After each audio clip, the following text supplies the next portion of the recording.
with you, man? Get the other record. Damn.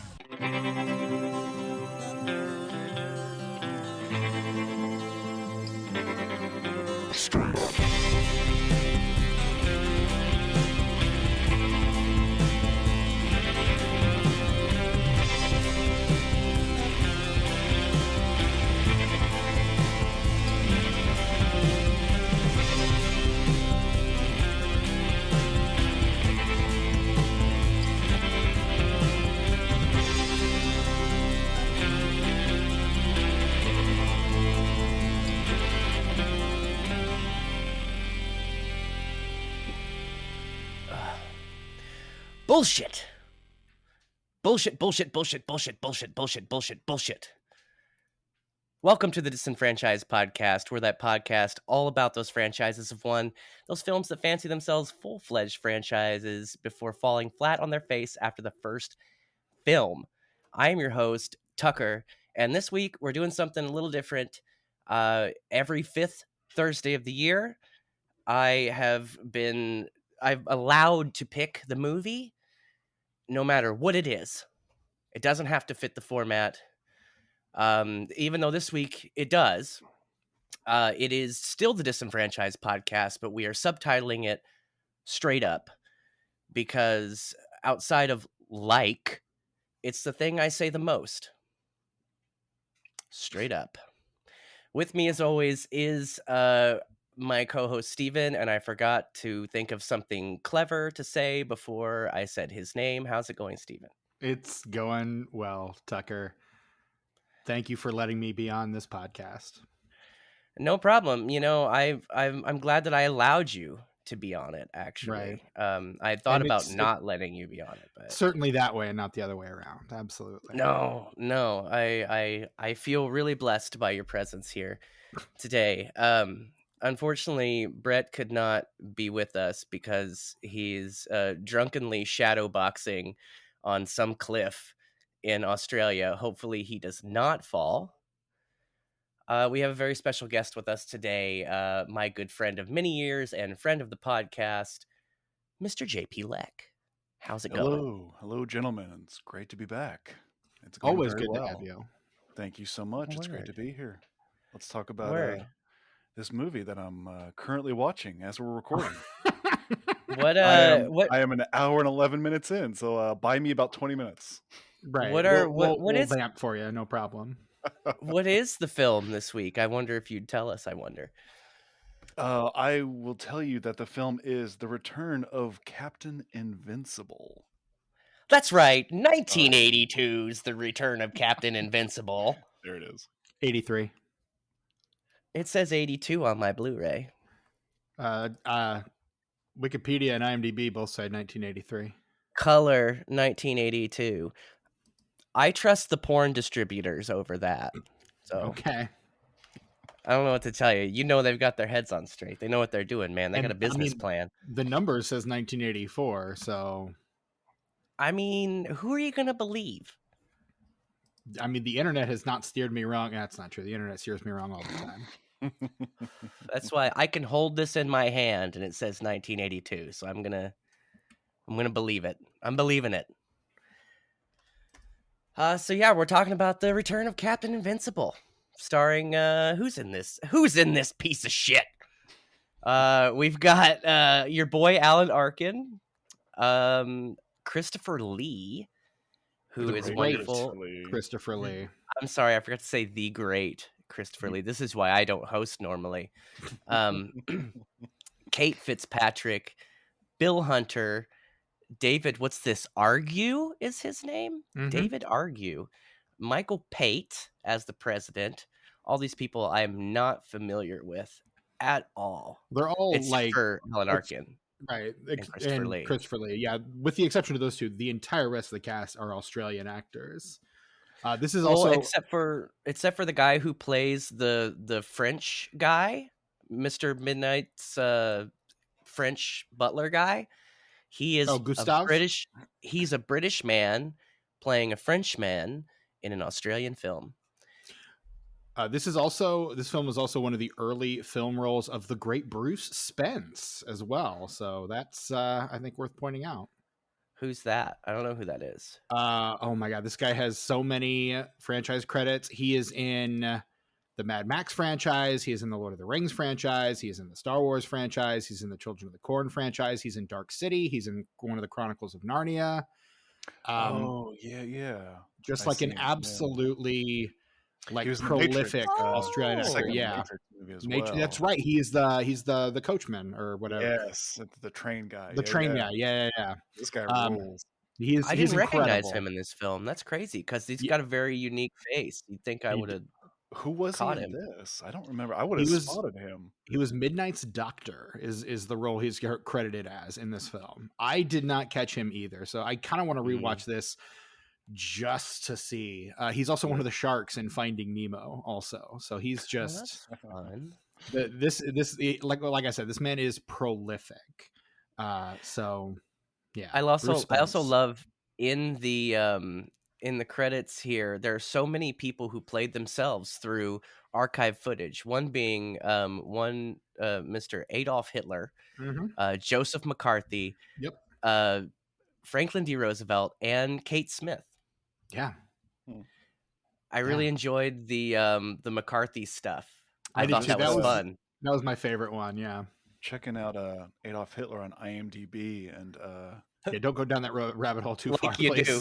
the, Like you the do. more I learn about this guy, the less I like. Yeah, kind of an asshole. I don't think this Hitler guy is a good person. I don't know. To steal a joke from the great Norm Macdonald. Right. To quote Mr. Mushnick in the Little Shop of Horrors, I'm starting to think he's not such a nice boy. They make a very similar joke in the play Arsenic and Old Lace as well. I think this Mr. Hitler is not a Christian, is what they say about him there. So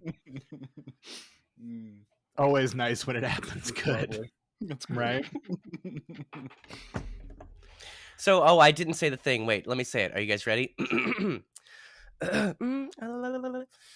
What a cast, gentlemen. Dare I say, what a picture. Nicely done. Well done. That's on Thank you. canning. Thank you. Thank you. I think it's quite a picture. I'm a big fan of this movie. I think it suffices to say that any film that we cover in this slot is going to be one that you just are unequivocally a fan of. That's true. That is true. This, as I said before, this is kind of my soapbox because We Steven got tired of me nagging him to watch certain movies. And look, my intentions are pure. I just want to share the things I love with the people that I love. Yeah, That's but all. when I'm getting texts every day, like, why isn't blank on the schedule yet? And me thinking, if we front load all of these, it's just going to be like, we're just not going to get we're just not going to have listeners for a month and a half. What? I like Like- movies that people like. But, I have to schedule them, and I've got like 20 other things on the schedule that I have to fit in with new releases and guests that want to be on the podcast and things like that. So yeah. And of course you have no sympathy whatsoever for what it takes to schedule this damn thing. So I just, none at all. and by way of compromise, I said, look, you know how there are fifth Thursdays 4 times a year? Those are your days. That's when I'm scheduling the stuff you want me to put in. So that's kind of been unofficially how we've been doing it for most of this year. And then we're just making it official this month. So, yeah. Well, and initially I wanted to do it as like a Patreon show where I just kind of have my own show. Right. But we are Because Brett and I have notoriously- those. We are notoriously bad at committing to Patreon content, which is another reason why, like I said before, I had to save the Patreon and invent what are we watching. Well, it's not like all 4 of us are just, or the 3 of us rather are just, free all the time to record whatever we want, whenever we want, particularly when it's summertime, when you're like barely available and then Brett's barely available. And I was the only one keeping regular hours for, those several months. So it was just, we just needed to find the time to record. Now your schedule's a little lighter, but Brett's is still crazy. Mine's freer than ever. So Dude, you got all the time in the world. I hate that. So yeah, but so scheduling this thing is is a kind of a nightmare, which is why we usually end up recording these the Sunday before they come out, That's true. or And the Monday or Tuesday before they come out. there's a few times where we've been ahead Where you this just year. do them There's a live couple on times. Thursday evening, right? Guys gotta start I doing mean, some live streams. we could. There have been a couple times this year where we've been ahead of the game, but then we usually like shoot ourselves in the foot by just deciding to take a week off. Like we had a whole month where we just did archived episodes for an entire month, and we did not record a damn thing that entire month. We could have gotten so far ahead of ourselves, and we decided to squander all of that. So Yeah, there was only I mean- one person working that month. You guys was- need it your was time me. off, right? It's me, you guys. I guess. I do But- think that we should. Are we taking a break at the beginning of the year? we can talk about it off mic. Oh man, I forgot this was the main feed. Yeah. Well, it was so loosey goosey there with me being host. I just figured, I run a tight ship. What can I say? it's true. You do. Now that I've pretended to be host for a while, go ahead and guide us, Steven. Guide us like you do. To ask me what my history with this movie is. Ask me. Make it about 10 minutes worth. I'm almost done with the movie. It's almost there. Well, here's the thing. I'm going to ask Tucker a question, and he'll just go off for 10 minutes. That's true. So apparently I'm host now again when No, it's convenient for you. So Tucker, no, what's your history JK. with this movie? I just kind of assumed at this point you would have taken back over. No, dude, this is your show, man. I Guys, serve at guys, the pleasure of Tucker this week. Are you guys fighting? Should I go? Yeah. You do hate it when mom and dad fight. That's Should true. I You know step what? out until you guys are? That's something I love about you is that you can tell. You can tell when it's time to. I have some friends where I'll get in a fight like with another friend. And they'll just sit there like on their phone, and I'm like, I'm trying to have an argument. Like, can you leave? No, Has this is nothing to do actually with not you. a fight at all. This is just Oh, I know. I tease. this is just me being obstinate. Really is what it is. Well, and you guys don't have any history with this film outside of you watched it for this podcast. Correct. Zero. Yeah. You said, hey, I remember when you brought this up probably a month or two ago on What Are We Watching? You're like, this is something we're going to cover. And I was like, all right, when's the next fifth? I think it was when the last time that Joseph was on. When we did that, and you're just like, this is, and he's like, Joseph, you're coming back for it. And Joseph's like, yeah, okay. So really, you kind of dug your own grave on this one, Joseph. I know. I just had to agree. Had to be nice about it. Well, here's something I always try to share, like I say, the movies and other entertainment that I enjoy with my friends, because whether they end up liking it or not, like, I don't know, I feel like that's kind of like a part of, like, they get me. So even if they don't like the media that I've suggested to them, they can be like, oh yeah, I can see my boy in here. Like, I get why he's way into this. And I'm sure that's how it'll be with me when it's my turn to bring movies to you guys. You'll be like, you may not like them all, but you'll see why I like them. So yeah, I see where you're coming from. Yeah. I think that's important, and I encourage my friends. Like, there's a lot of stuff that's like Jimmy and I, last week's guest, our good friend Evan Tui, aka Jimmy. We do something that's called an album swap, and this is just really our excuse to make sure that we, stay good buddies and stuff by talking to each other often. Is we will schedule a time, and I will give him a record to listen to that he's never listened to. Not physically give it to him, but like assign it to him, and he'll do the same for me. And we will listen to them, and then when we are done, we talk to each other on the phone about both of those records. And it's a lot of fun because we're both dudes who like to be exposed to new music, even if it's not of a genre that's like specifically in our wheelhouse. And there have been some things that I've listened to that he sent me that I have not really liked, and vice versa. But it's still fun. I've listened to it, and like, I don't know, if he brings it up, I know what he's talking about. And that's the same with these films and stuff that I suggest to you guys. It's like, I hope that you'll like it.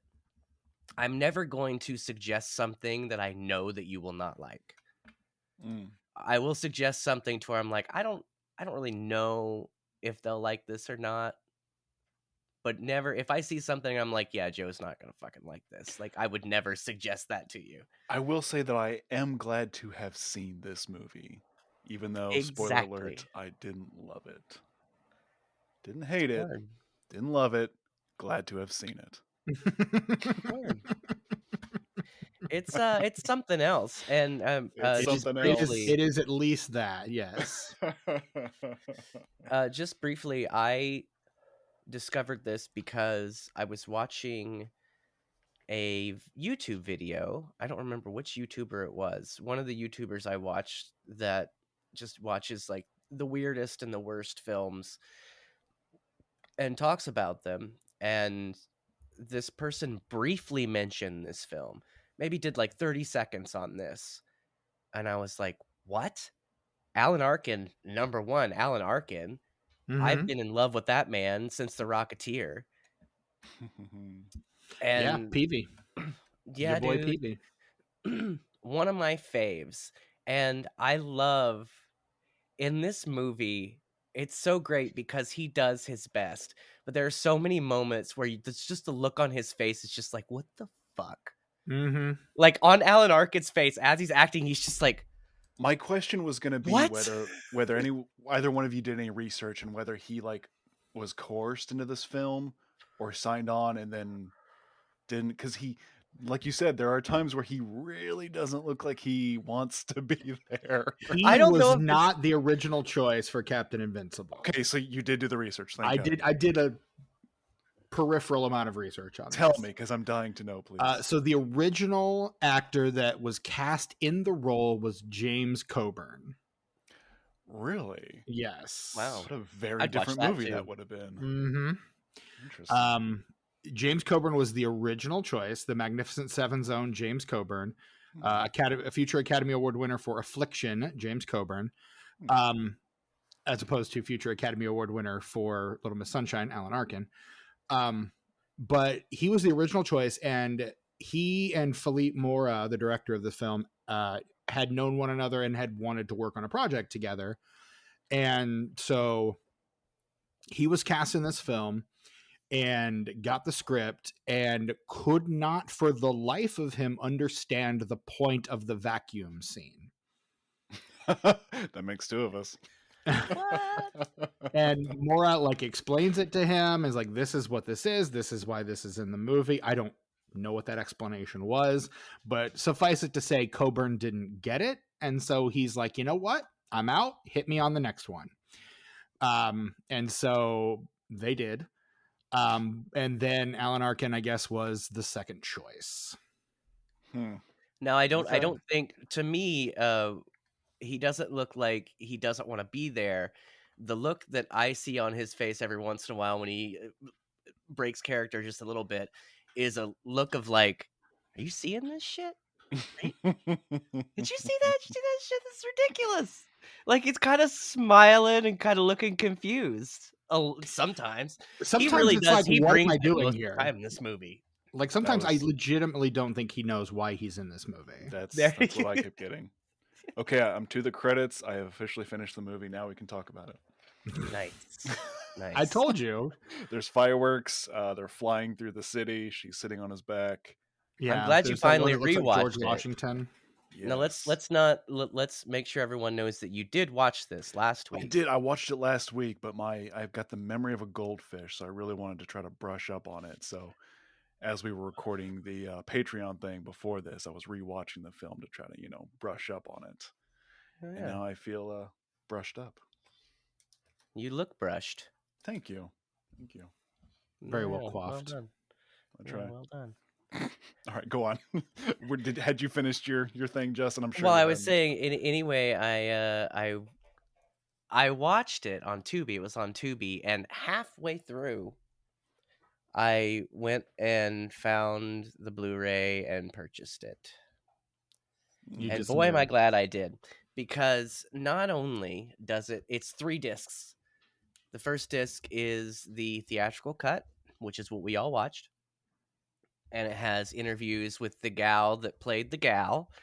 And it has interview with the Englishman playing a Frenchman in an Australian movie. It has an interview with the cinematographer, and somebody else. I don't remember. It's right here in front of me. I just wanted to do it by memory. Producer Andrew Gady. But yeah, cinematographer. Also one of Yeah, the credited screenwriters on the film. There's a really good clip from German TV where Christopher Lee performs "Name Your Poison." It's really, really good, and he's actually on time. A song that I am kind of surprised that TikTok has not discovered and attempted to like. Just wait, it'll happen. Now that I've got wind of this, it's gonna explode. Is that how that works? Yes. Yes, it is. I don't know why, but yes, it is. I will say, while I didn't love this movie, anytime they cut back to Christopher Lee, I was all in. Yeah, because I feel like him above everybody else like knew what movie he was in, being Christopher Lee. Right. Yeah. And yeah, I adored his parts. His parts were great. He is one of those actors, and we honestly, this feels like kind of this feels like a pattern in some of the movies that Tucker has suggested to us. Like the guys playing the villains tend to know what movie they're in better than anyone else in the cast, and their performances are like perfectly pitched. Like I'm thinking specifically of Malcolm McDowell in Tank Girl, like or John Lithgow in Buckaroo Banzai. Correct. That's a good one. Well, and I think in Buckaroo Banzai, Peter Weller knows pretty well what movie he's in too. Like I think it's more than just Lithgow, but Lithgow in particular knows what movie he's in. Like, and of course, in Pootie Tang, the great Robert Vaughn. Of course, Robert Vaughn. Let's be honest. I don't think Robert Vaughn knows what movie he's in. I legitimately don't think he has any idea what movie he's in. Oh, it's got Truckee, Bad Biddy, and Reggie Cathy. The great Reggie Cathy knows exactly what movie he's in. Dirty D. And I do love Reggie Cathy. R.I.P. R.I.P. to a real legend, Reggie Cathy. But no, I mean, Christopher Lee he's one of those even when he's in Drek, and for the man to have done as many movies as he has done a lot of Drek.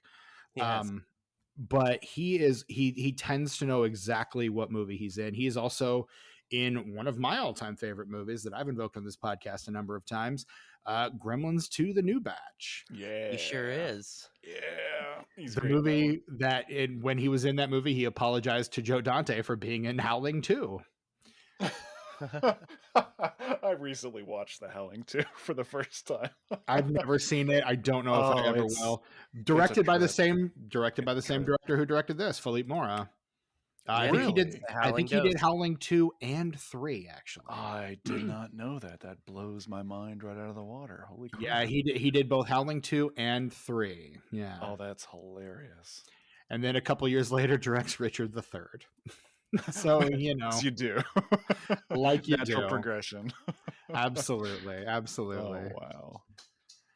But that's Philippe Mora, a French-born director who moved to Australia at a very young age, and so grew up in Melbourne, Australia, and just started making movies in the in the 60s. He started his directing career in the late 60s, early 70s. He is, and kind of caught the wave of the Ozploitation movement that was kind of picking up in the 70s and 80s. Maybe this was finally my introduction to that genre. I was born and raised a Mad Max boy myself. So Mad Max has always been my first one, though. Only the first one, and even that one is kind of borderline. I watched Beyond Thunderdome. Beyond Thunderdome was, I think, either my dad's favorite or the one that was on TV most often. Oh, it's the latter for sure. It was on like every other Saturday. Can't we just get Beyond Thunderdome, you guys? I don't think we can ever get Beyond Thunderdome, Tucker. Damn it. I mean, maybe if you take the Fury Road, you can get there, but I feel like there's a road warrior blocking the path. So I don't know, Mad Max. Well done. Well done. Good job. But no, but I mean, so that was my introduction to Ozploitation for sure, was the work of George Miller. But then like Peter Weir does like The Cars That Ate Paris. Like there's a ton See, of there's some I've heard of. A lot of them I've heard of, but for some reason I've just never explored that. And you think that, I mean, that's right up my alley.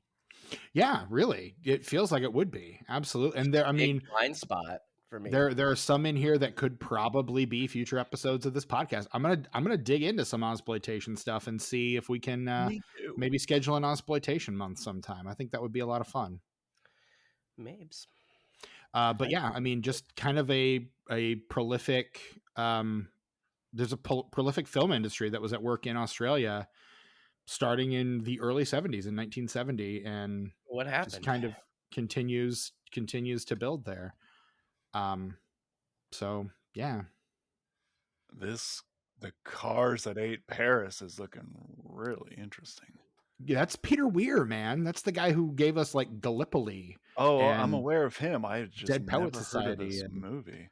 yeah, man. Well, It's again fucking wild that you know what? Peter Weir also gave us one of my favorite movies we've ever covered on this podcast, Master and Commander: The Far Side of the World.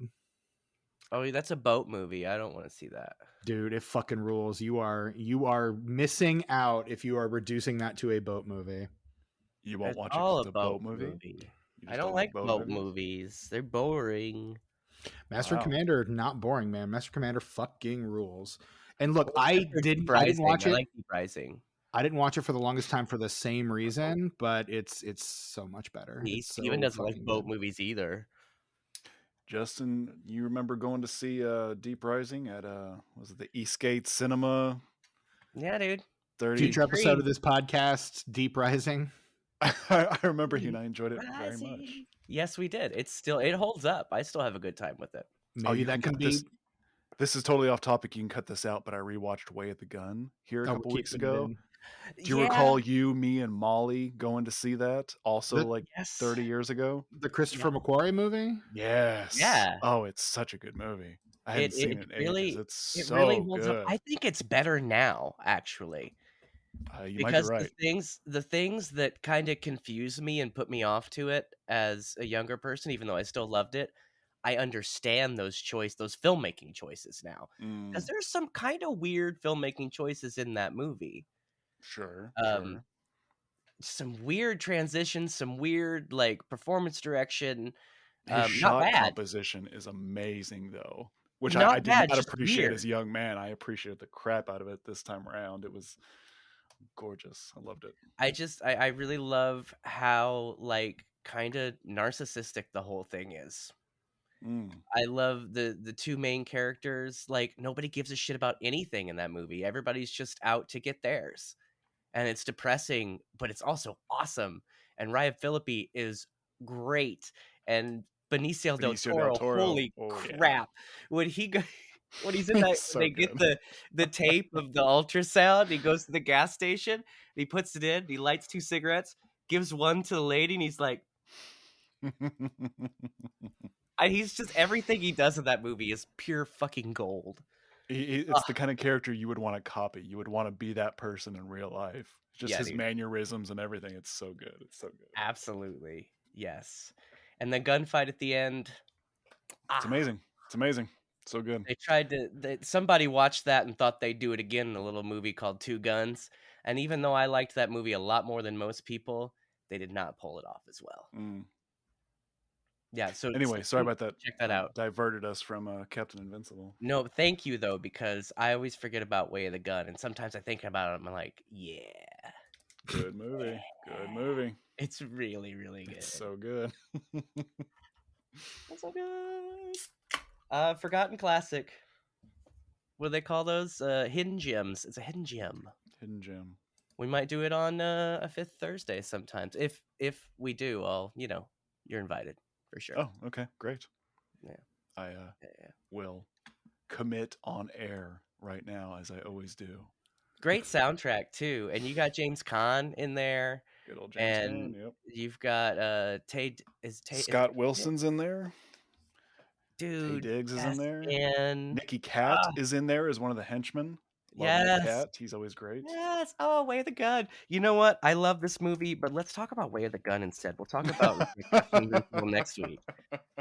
Yeah, you guys into Have that? you ever, you should I've you never should do seen that. Way You of the should- Gun, so I'll go ahead and bow out, and I'll come back Oh, next have week. you really? You haven't seen it? Oh, I've my never friend. seen it. No. You should check it out. Jeffrey Strong Lewis is in that recommendation. movie as well. Juliette Lewis. Juliette Yeah, Lewis, dude. Sarah Silverman. Briefly, So the first 5 minutes of this movie, Steven, it's a trailer. It's giving you a chance. This movie's giving you a chance to be like, okay, this is my kind of movie, or it's not. It's giving you an out, basically. It Okay. pretty much has a cold open, and it just sets the entire. It has nothing to do with the rest of the movie. It just sets the tone. And if you like that, you're gonna have a good time. If you don't like that, abort. Fucking abort. Fair enough. And Sarah Silverman is in that part. And Ryan Phillippe says he's gonna fuck start her head. If you don't shut What? that cunt's mouth, I'm gonna come up there and fuck start her head. Is what he says. Oh, that sounds let him be. awful. Let him be surprised. No, it's She is a mouthy broad in that movie, though. I'll tell you what.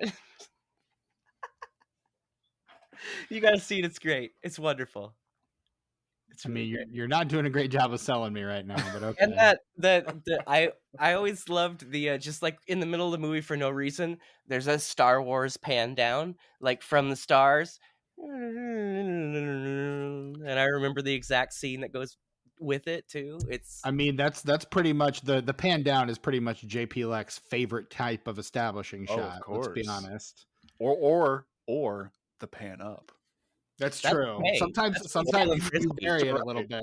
Or right to he's left. had a little too much coffee, and he's like, "Oh shit, doing pan up." Well, Let's do it. when you Woo! don't have a dolly or a jib, you gotta find ways to be You creative. just There's pan.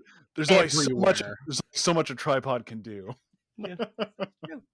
Anyway, Captain Invincible. I apologize. I Yeah. took this So the down Way a of the Gun rabbit hole. is directed by. Joseph, here's the thing. You've listened to this podcast. You know this is what we do. You've been It's true. friends with Tucker and I for years. You It's know true, this but- is who we are. But now I'm on this episode, and I don't want to be here for 4 hours, so we got to get back to Captain Invincible. Oh man. Look, man, you started it. Now you got to sit I in did. it, and you got to live with it. Fair. That's fair. Ooh, ooh, That ooh. and the green bean Just casserole. one more time before we get back to Return of Captain Invincible. Let me just say, ooh. The Way of the Gun is real good, and you should watch it. Mm. I recommend it to everyone because, like I said, you get a chance. They give you a trailer at the beginning of the movie. So if you don't like that, just turn it off. No big deal. No time wasted. Fair enough.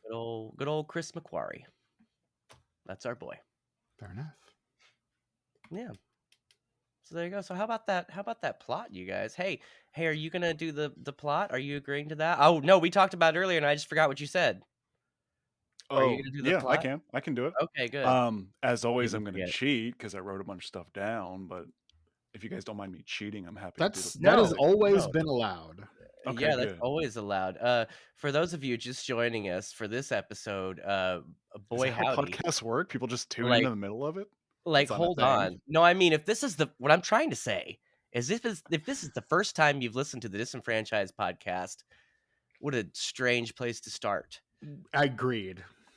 Uh, 100% agreed. Something that we do on this podcast is called The Plot in 60 Seconds. I believe Steven stole it from a different podcast, I did.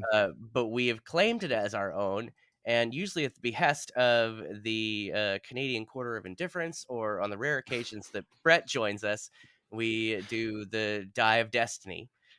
D6 of Destiny. D6 of Destiny, yeah. We used to have a Coin of Justice that somebody spent a little bit of money on to get, and Steven lost it. I moved. It's not lost. It's just still packed somewhere. Look, dude, you moved like a year ago. I know. I'm getting ready to Is move what again. I'm saying, though. Oh, that's why you kept it all in boxes. Okay, I got you. No big Right. whoop. Smart. Anyway, Thinking ahead. this is the part of the show where we recite the plot of the film we're talking about in 60 seconds or less, or your podcast is free. Free. So somebody's going to put 60 seconds on the clock. Hopefully it's not me. I guess. I mean, that's something the host does, but sure, I'll do it. Sweet. Thank you, co-host. Whenever you're ready, Steven, you ready with your 60 seconds? I've got the 60 seconds on the clock. Joseph, I'll start it whenever you do. Okay, I may go over 60 with this one. I have a lot written down for a movie that I didn't love. All right, I will start in 3, 2, 1. Captain Invincible is an alien-sired American superhero who fights evil both domestically and abroad. That is, until he meets a foe greater than even Adolf Hitler, Joe McCarthy. After being blacklisted, the captain retires to Australia and sadly turns to the drink. He is discovered ages later by police person Patty, who convinces him that the world needs the captain once more. But the captain must crawl out of the bottle and relearn his powers in order to accomplish his latest mission, to retrieve a stolen hypno ray that's now in the possession of a criminal mastermind, Mr. Midnight. Oh, did I mention this thing is a musical 30 sometimes? seconds. Anyway, dang. Anyway, anyway, Midnight uses the hypno ray to mesmerize people into moving from the urban decay of NYC to the suburbs, which is apparently all part of some greater scheme to conquer the world. So Invincible, with Patty in tow, heads home where they track down Midnight in his secret lair. After defeating henchmen and surviving traps, Midnight 10 presents seconds. Invincible with his greatest challenge yet, booze. But the captain resists, and through the awesome power of sobriety, vanquishes Midnight, ensuring democracy and not tyranny will rule the day. That is God time. bless America. Perfect. Oh, Perfectly done, Beautiful. sir. I stumbled in there, but thank you. You managed good. now. No, the plot, the villainous plot is like it's a combination I of don't Lex. understand it. It's Lex Luthor's plot. It is if Donald Trump decided to enact Lex Luthor's plot from the first Superman movie. He's moving all of the non-white people onto into the Which suburbs, back which then are included Italians and Polish people. and yeah, Did you? like Oh my god, you guys! Did you? Did you see the Polish joke where, like, when the alarms are going off and they're about to bomb them and everything, there's 4 Polish people all screwing in one light bulb? I think I missed that one. I think I did too. It's quick. It's so quick because it's just like a quick shot of them, and it's like them reacting like, "Huh?" Because they hear the bombs or whatever. But it's like there's 4 of them and they're screwing a light bulb. This is my 4th time seeing it. I just noticed it this time. Okay. And I had to pause the movie because I had to stop and laugh for like 10 minutes. But yeah, so he's moving all of the let's say ethnic people onto out to the suburbs, which in this case are right along the border, and then he's going to create a earthquake that will break those pieces off and float them out into the ocean, which is similar to what Lex Luthor was going to do with the state of California in the Superman movie. So Like, yeah, you- it's like if Donald Trump was Lex Luthor is really what it is. Played by Christopher Lee. Played by Christopher Lee, who is 10 times more charismatic than both of those guys. I don't know. Gene Hackman in Superman's pretty damn charismatic. Yeah. That is true. That is true. But yeah, that is the weird plot, like because it gets really weirdly racial there at the end, and you're like, wait, what am I watching? Like it just kind of pivoted there, and I was just flummoxed for that moment. As was I, but maybe it's like because it's an Australian production, maybe it's them trying to do American culture, and that's why it seems so weirdly done. Mhm. I don't know. That might be it. That might be why it's so like unhinged and doesn't seem to fit very well because it was Yeah. mostly like it was all like an Australian movie, right? Mhm. Yeah. Okay, maybe that was it. That's my theory. Yeah, you've got just those few actors that are not Australian. Everyone else is Australian. They submitted it for the tax breaks to the Australian government, and they're like, "No, not Australian." And they're like, "What the hell?" So they had to resubmit it in order and won on appeal. But yeah, Oh, the wow. Australian government wasn't going to give them the tax breaks for filming in Australia. I'm like, "What the hell? Just because we've got an American and a Brit as our 2 leads, you're not going to give us this?"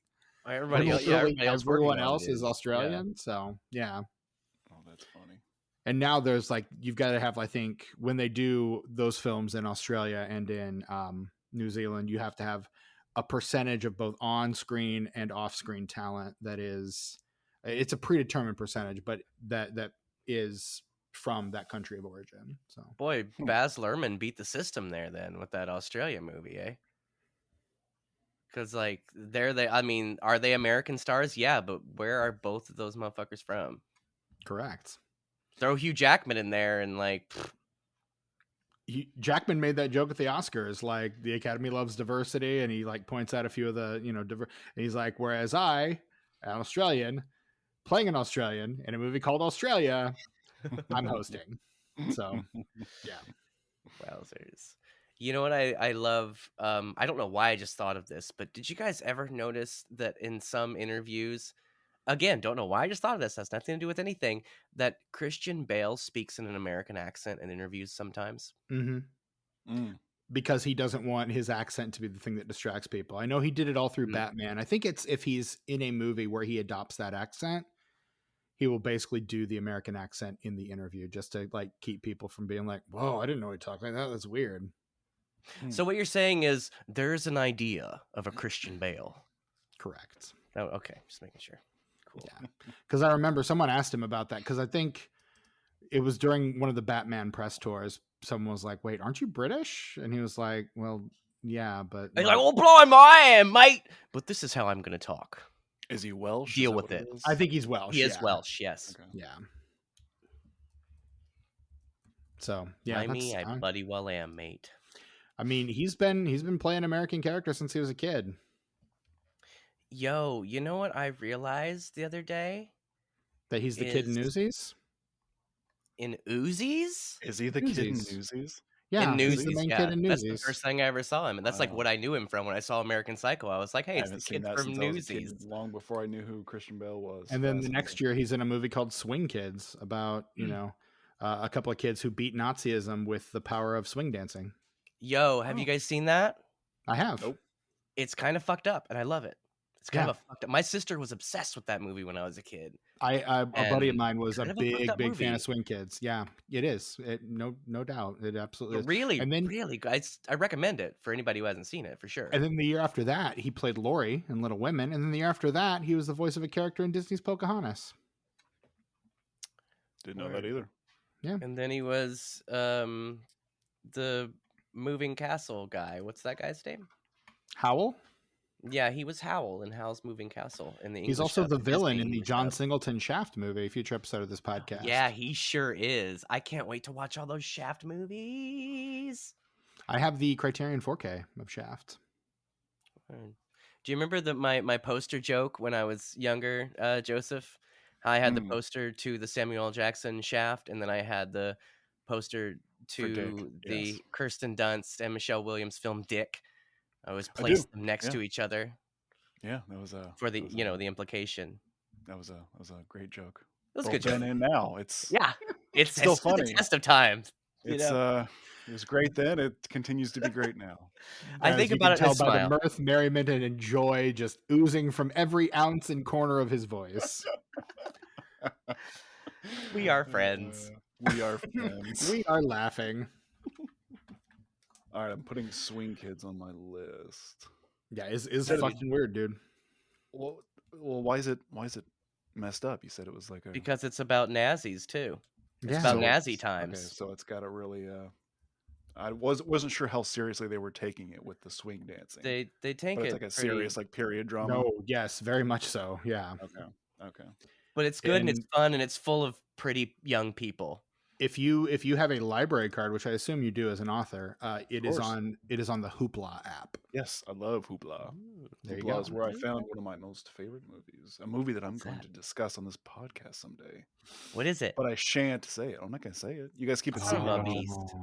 I mean, if you type it in the chat, we will definitely keep it under apps. Type it in the chat. Type it in the chat right now. Type it in the chat right now. Go ahead. Yeah, I want to see he's typing. Look at him type. Oh, I can't wait. What is it? I've never even heard of that. That is, dude. Oh, nobody. I'm way into that. High fives all around. It's like a $30,000 movie, and it's probably the most inspirational movie. I love it so much. That's 30,000. That's like 5 times the budget of Circle City Supernatural. That's amazing. Yeah, more than 5 times. I'm sure. Oh, okay. Well, according to IMDb, right? That's what I was going off of. But yeah. He saved up his lunch money for a year and made a movie. Sold plasma. Which it continues to do. You know how we were talking about Christian Bale just because for some reason I thought about it? So he was in that movie The Machinist. Do you remember that? Where he lost all when he that got weight. really skinny. Yeah. And there was another movie that came out around the same time with Adrian Brody called The Jacket, which even though they are in no way plot-wise similar, just visually and tonally, they are very similar, and they both came out around the same time. So I always think of one. If I think of one, I think of the other. And I realized the other day that Jennifer Jason Leigh is in both of them. Fascinating. Yeah, because She's a good she actress. was. I remember liking The Jacket quite a bit. Am I remembering it being a very good movie? It is really good. It's It's the really, time really, travel really, movie, really good. right? Yeah, when he gets in the and they put him like it's not a Put him in morgue, but they like the put him in a morgue cabinet drawer. or something. Yeah, Yeah. something. Yeah, I want to circle back to that one. I haven't seen that one, and I haven't seen that one since you lent it to me on DVD along with The Machinist, probably. Yeah, At the I same time. promised you. It was because I had both of those on DVD when they came out. Sure did. Word. So But I'm hey, sorry back to for that. Invincible. And let's talk about Return of Captain Invincible, because the Christian Bale sidebar, I feel bad about it because there was no natural transition. I was just like, hey guys, I just randomly thought of this. Let's talk about it for like 10 minutes. Is that cool? And then we did it. And here we are. Are you apologizing for a tangent? No, I'm This just is a podcast. disenfranchised first. You're apologizing for a I'm tangent? just saying, like, I love my tangents, but I also take a lot of pride in making them natural transitions. Like something from the film will make me think of this, and I mean, there's always a So trail of do we need to breadcrumbs from the to original like 7 too. Degrees of Kevin Bacon, Christian No, Bale we don't. back I'm just to admitting. I'm we just could probably do admitting. it. I could probably do it. I'm just We admitting could absolutely do it. that that's what happened, and First one to figure out the trail wins. not my proudest moment. I mean, Christopher Lee and Alan Arkin, you could get there. You get there real quick, probably. Right. That's To my Christian thought. Bale, don't make me do this. I'm already doing it. I'm failing spectacularly. I'm not going to be able to do it just by memory, and I'm not about to go through IMDb. But anyway, Let yeah, Steven work on Christian it. Bale, listener of this podcast, we know you listen, so you're welcome for mentioning you for literally no reason. So free press. You're welcome. For the dozens of people that listen to this podcast every week. Yeah, dude. Not Hey. including the dozens that won't listen, and if it's a movie they haven't seen, and therefore will probably not listen to this episode. But that's how you find out about good movies. I Yeah, dude. won't abstain from a podcast if I haven't heard of the movie. That's how you find good movies. That's I my found thought movies too. through this podcast. Yeah, that's That's people who do that. 50%. 50% of why I listened to this podcast initially was one, to find movies I haven't seen that maybe I'd want to look at, and two, to listen to the episodes about movies that I really like movies I am very familiar with, because I want to hear what other people have to say about them. So it's kind of the best of both worlds. I got it. Tend to kind of jump around like that too. Oh, he did Go, it. I knew Steven, he'd go. crack it. I got Let's it. have it. Christopher Lee is in The Two Towers, Lord of the Rings: The Two Towers, with one Andy Serkis, who is in The Prestige with one Christian Bale. Yeah, dude. Nicely done. Nicely done. Yeah, dude. Another high five. There we go. I Bam, bam. love The Prestige, but I'm struggling to remember who Andy Serkis. It's Oh, the- he was Gollum. He was Tesla's assistant in The Prestige. Okay, took me. Alley, a minute, 'cause I think Mr. Alley, I think his name I is. Yeah. love that movie. It's my Do you remember favorite when he- Nolan. I think it's a tie between that and Memento as my favorite Nolan, but I think Memento's I good, think but The just Prestige edges it out. Yeah, so I do love The Prestige. Don't get it twisted. Memento's I my love The favorite. Prestige. I'd say Following is probably my second favorite, and then Prestige. Mm. It's up there, but I've got a special little hipster place in my heart for Following, because I was the guy. I was the guy who had that on VHS before You were Memento followed. came You were the out. guy they followed. No, I'm saying I was the No, I he was the the guy guy. doing the following. Creepily enough. Oh, I was watching Following when it came out, and nobody knew who. Like Brick and Ryan Johnson, man, I'm always on top of that shit. Always on top of it. That is true. It's not a brag. It's just facts. It's kind of a brag. No, it's a burden, truth dude. It that can be he's a burden. giving to us in a bragging way. So He just happens he's telling the truth, but his chest just happens to be really puffed out when he's doing it. Yes. So Tucker, what is it about this movie in particular that so enamored you that before you'd even seen the conclusion of it, you decided this was something you needed to own and would be added to the canon of your favorite films? Because it's really, really weird and sometimes seemingly nonsensical, but it manages to like make that work for me. It's hard. It's really hard to take what they have in this film and make that something that's not only watchable but enjoyable and entertaining. And I think about 50% of it in this movie is skill and 50% of it is dumb luck. Because all of the songs in this movie they're okay, and none of the people that are singing them are like singers at all except for Christopher Lee. Right. And most of the time they're not singing on time, they're barely singing in key, but it works because of that.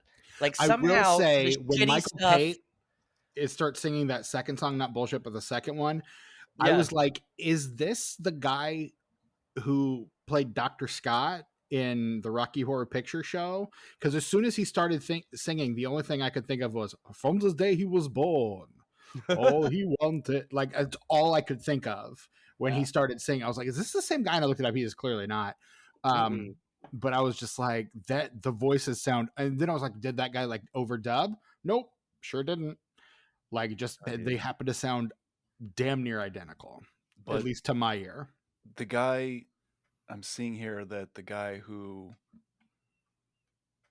did Rocky Horror Picture Show wrote songs for this movie? Yes. So 3 of the songs in this movie, the Captain Invincible theme, Evil Midnight, and Name Your Poison. Those 3 songs were written by Richard O'Brien and I think it's Richard Hartley. Okay. Who are the guys who did all the music for the Rocky Horror Picture Show and Shock Treatment, which came out several years later. But yeah, Gotcha.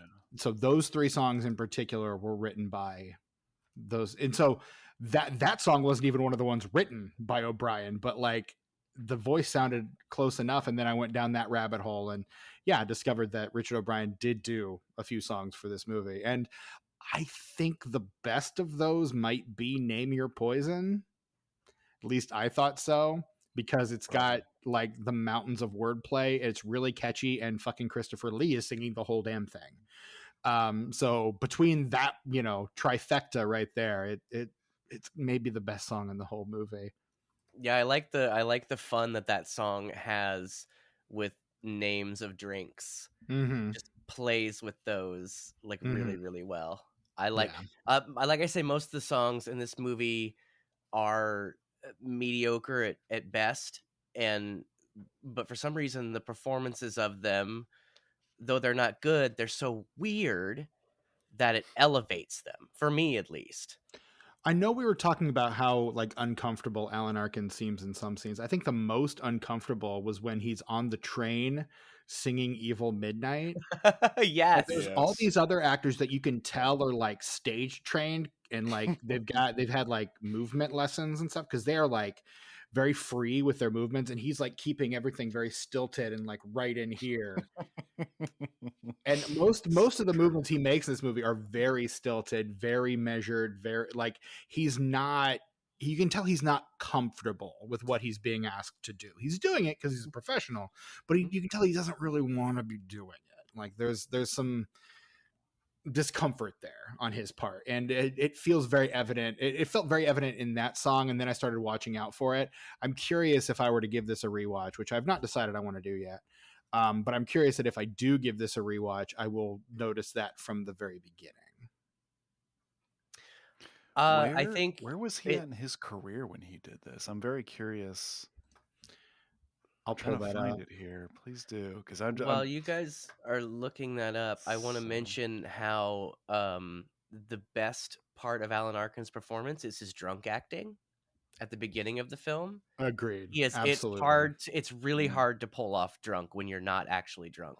so hard. Very few people can do it convincingly. Some people can do it well. Very few can do it convincingly. And Alan Arkin nails it in this movie. So Arkin's first credited screen credit is from a 1963 short called That's Me. He is the original actor to portray Inspector Clouseau in the 1968 film Inspector Clouseau, which honestly, probably a future episode of this podcast, if I'm being real honest. He's does some films. He's the lead in the 1970 Mike Nichols film Catch 22. Like, so he's had that's a really good movie, by the way. Good book too, but also a really good film. Orson Welles is in Anthony Perkins is in that as well. Yeah, so great cast. He's in the 7% future episode of his podcast, The 7% Solution. Like, so he's done stuff. Like he's a big enough name that you believe him as the lead in this movie, but not so big that his being the lead is going to be a draw. He has a role. He's the other lead in the Peter Falk film, The In-Laws, which was remade with Albert Brooks and Michael Douglas some years ago. So I mean, he's got a lot of that leading up, but yeah, he's in a place where he's big but not huge, and I don't think this movie really does him a lot of favors because his next credit is a 3-episode arc on Saint Elsewhere. Wait, wasn't he in Wait Until Dark though? With Audrey Hepburn, she's blind. You know, you guys see that movie, Wait Until Dark? I think I have. Sure really? haven't. Well, you know what? When I come to Indy for Christmas, I'm going to leave that DVD at your house, Joseph. He is in Wait Until Please Dark. do. That is the movie he does right before, and he does Inspector Clouseau. So Wait Until Dark is an amazing thriller. Audrey Hepburn plays a blind gal, and Alan Arkin is the dude what is fucking with her the whole movie. And it is scary as hell. A friend of mine directed this play, but I was not able to see it. Wait Until Dark, one of the DVDs that I still own that has the cardboard Warner Brothers, like, click, blah, blah, blah, cases. Yeah. You know what I'm talking about. I hate those cases. Yeah. Yeah. I know exactly what you're talking about. Well, so after this, he kind of a bit of a decline. It's mostly television, TV movies. He does have some films, but I think his next big role, like he's just kind of shows up. I think his next big thing is 7 years later in Edward Scissorhands. Then the year after that, he's in The Rocketeer. I feel like the 90s were very kind to him. Yeah, the 90s, he's back on the upswing because 92, he's one of the like absolutely stacked and stellar cast of the 92 film Glengarry Glen Ross. Yes. I fucking love. Me too. He's in So I Married an Axe Murderer, which might be one of my favorite Mike Myers films. He's in North. He's in the future episode of this podcast, the Jerky Boys movie. He's in the second thing I ever saw him in, Gross Point Blank, where he plays John Cusack's therapist, and John Cusack is a hitman in that movie and is basically holding him hostage as a therapist. He's making him be his therapist, and he's in I love his Gattaca, character, Slums of Alan Beverly Hills. He's great. Jacob the Liar. Like the 90s are kind of his way back, and then of course he skyrockets back to major prominence in the mid 2000s with Little Miss Sunshine. And after that, he wins the Oscar and is pretty much everywhere. Like people are like beating down his door to try to cast him and stuff. He's in Santa Claus 3, future episode of the Unenfranchised podcast. He's in Argo Fuck Yourself. Future episode of this podcast, Get Smart. He's in Argo Fuck Yourself. He has a cameo in the Muppets, the Muppet reboot. Like he'll just show up and stuff after that. But I think he was very versatile early in his career, and I think recently, probably in the past 20 years or so, you kind of call Alan Arkin for a particular kind of role. Exactly. And that's basically, you just watch Argo. Or even Gross Point Blank. Like that's what you hire Alan Arkin for. Yeah. His final he can film do anything, performance though. was last year in Minions: The Rise of Gru, because he passed away back in June of this What? Oh yeah, he did. That's right. I'm not surprised because I knew that. Okay, calm year. down. Right. Okay. Deep breath, Yes. man. Deep breath. He is also in Whew. future episode of this podcast, Spencer Confidential. I'm learning today that we could do an Alan Arkin month on this podcast. I just haven't come to terms with the fact that there's not going to be any more movies with Alan Arkin in them, and it makes me sad that that's a true thing. Yeah, I mean, we still have Adam. Adam Arkin's still around. He's still kicking. Hey, he was in H2O. Mm-hmm. Yeah, He I was. saw that movie at the movie theater too. Did you see that with me, Joe? Or did I see that by I'm myself? pretty sure we did. I think we saw it. Oh Yeah. wow, that's his son. I know this guy. Yeah. Dude. You can tell they look almost identical to each other. Adam's a little more handsome, but yeah. They look identical, but their heads are different shapes, which is why the son is a little more handsome because his head like fits the facial structure. Whereas Alan Arkin, he's a circle, and then he has those features. Love that man. Both those Arkin boys, solid dudes. So Tucker, you were talking earlier about how the script for this movie is just there's a lot happening and so many gags and jokes.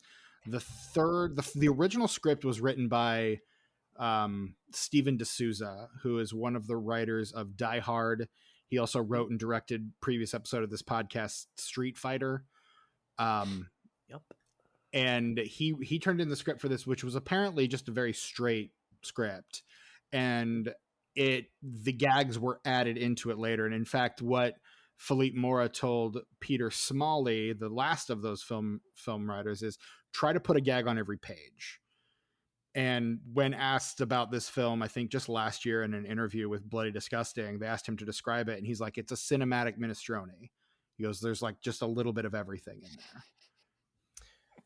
I hate to kind of bring it back to a previous part, but if you're going to mention his writing credits, you didn't mention Hudson Hawk. You didn't mention 48 Hours. Well, I'm trying to stick with, the big relevant ones. But yes, feel he like is credited those on both are of important. Hey, are we not Hudson Hawk apologists? We are. Even you and I? Future episode of this podcast, Hudson Hawk, man. Can't wait. I really like that movie. But what a huge swing. That for is. Everybody involved in that movie. And I just admire the shit out of them for taking that swing. That is Bruce Willis's blank check right there. It that sucks is him that it cashing the didn't blank hit check. because I had a lot of fun with that movie. Same with Last Man Standing. I feel like he got kind of a second chance with Last Man Standing. Right. And that kind of too. But it's kind of a wonderful film. I don't know if you guys have seen Last Man Standing. Yes, it's great. It's a remake of the Leone film, right? Yep. Isn't it? Okay. I can't think of what it's called either. I'm blanking on it as well. Shamefully. I do not know Last Man Standing, unfortunately. It's really good. It's like a Prohibition era gangster movie, but they do it. It's like is that Walter Hill? Yes, it is Walter Hill. Yeah. Yes. It's based on looks like it's based on a Kurosawa film. Which Leone movies were based on, but it's Yeah. a lot like those. Yeah. It's like a spaghetti western set in like Prohibition America. It's really good. I wonder maybe Yojimbo? I don't know. It's going to bother me. This movie, like A Fistful of Dollars, is a retelling of Yojimbo. Fistful of Dollars. And Yojimbo is based on the Dashiell Hammett novel Red Harvest. So, oh, that's funny. That part I didn't know. Full circle, baby. That's great. Wowzers. We did it, you guys. Podcast over. Well, they did it. We're talking about it. JK. And cut. Cut, print, put it out. But I mean, you're saying the gags weren't in it? Not initially. No, D'Souza turned in from according to Philippe Mora, a fairly straight script, and then I can see somebody doing this straightforward. It wouldn't be anything like what we got, but I mean, the broad strokes are still there, right? And I think it's worth mentioning that this is the first Australian superhero movie, and to the best of my knowledge, the first superhero musical, which is something Marvel hasn't even attempted yet. Well, and I doubt they ever will, unless they do a Dazzler movie. In Hawkeye, they had the musical, the Avengers musical. That's the closest they've come. Right. The Steve Rogers Hamilton-esque musical that culminates with the Battle of New York, where Ant-Man is there apparently. Yeah. Yeah. Yeah, Good stuff. it's fun. And I then like of course the Hawkeye. post-credit scene for the series was just that full number, which apparently pissed off a bunch of people, to which I said, good. I was into it. I mean, I it was wasn't too. great, but like I had a good time watching. What was their complaint with it? I enjoyed that as well. That it didn't tease whatever was coming next. They wanted, they wanted something more. Um, Well, it's just a fucking musical number. That's so lame, dude. Where's Harry typical fanboy Styles? bullshit. Or, Silly. Yeah, fanboys are dumb. That's true. If we've said it once, we've said it 1,000 times. Don't be a fan. Don't do it. Don't And be a don't fan. collect anything, apparently. Don't be a collector either. If you're in either one of those camps, this podcast is your enemy. Don't do it for the loot. Do it for the love. Put that on a bumper sticker. Don't be a fan. Just like stuff, man. That's kind of been our unofficial motto from day one. Like, Our official, unofficial motto, actually. right? Yeah. Yeah. See? Yeah. Yeah, dude. I will say that Michael Pate, the guy who plays the president in this movie, just an insanely charismatic face actor. I don't know if he's a particularly great actor, but he is doing, like, between his wig and his teeth, he is just doing so much work in this movie. Well, he's got like an interesting face. He's got like this kind of weathered old man kind of face, and I'm just like, this guy is really fun to look at. He gives me like I don't know. He gives such a unique and just kind of wild performance that every time I watch this movie, I'm like, where do I know him from? And the answer is nothing. But he comes across in such a way to where you're like, I know this guy's in stuff, right? Right. But he is. I'll tell you what he does do. A lot of Philippe Mora films. He's in no fewer than at least I think 2 or 3 Philip Mora films across his. I mean, he also reprises his role as the president in Howling 3. He's just a TV actor from the 60s, basically. Yeah. He's in Mad Dog Morgan, another Philippe Mora film. Like, yeah, he does a lot of Australian TV. Is that the Dennis Hopper movie? Yes. I don't think which I've seen that. Was directed by Philippe Mora. And he provides the voice in an animated feature called The Camel Boy. But just something about his face and his performance, it feels so, I don't want to say familiar, but like it should be familiar. Mm-hmm. Like, you guys get that vibe too? Reminds you of somebody, maybe? Like he's got a or similar he face should. to somebody. He should remind you of somebody. Right. It feels that way, certainly, yeah.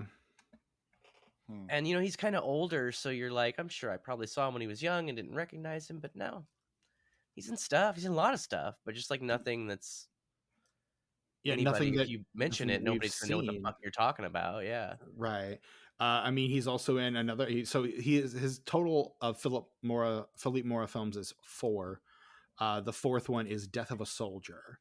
So this is his second of 4 Philippe Mora films that he does. So is he still alive? Do we know? He died in 2008. Oh, boo.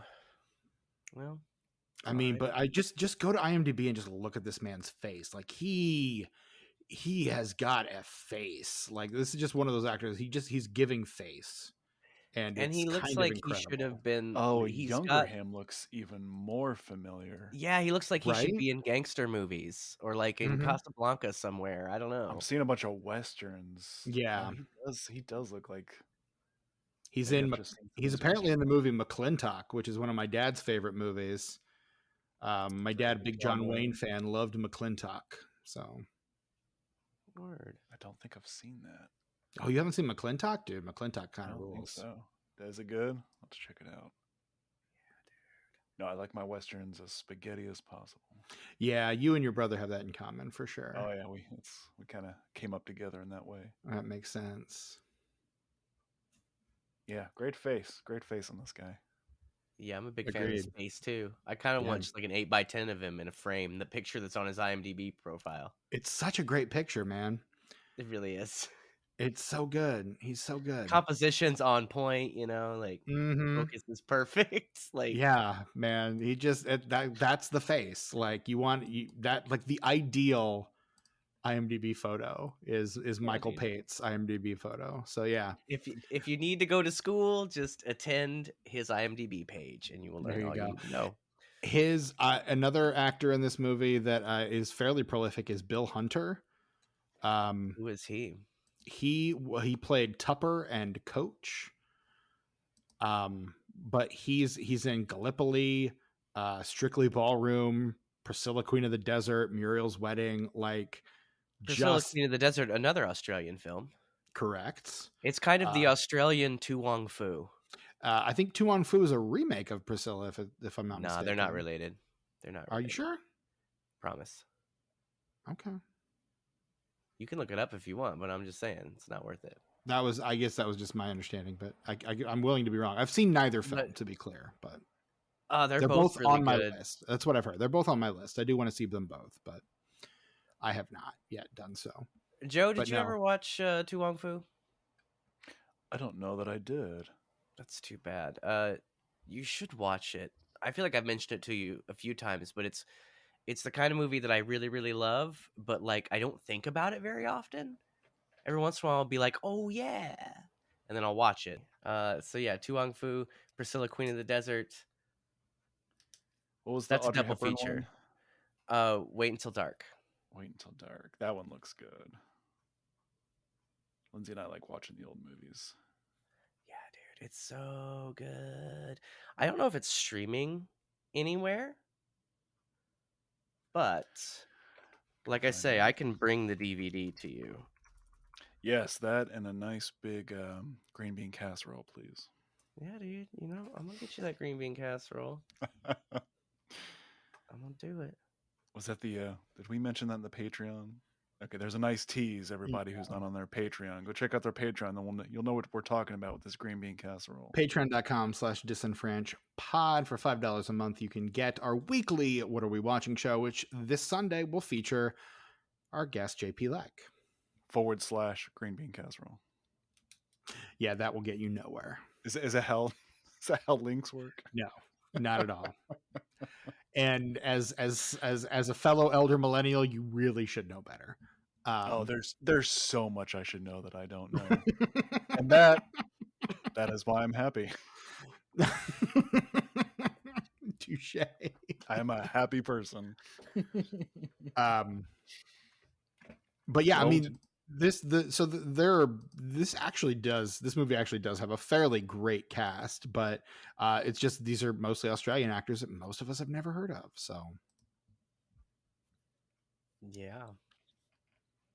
Well, have we said everything we needed to say about the return of Captain Invincible? I feel like Tucker's got more to say. He's just not saying it. Right.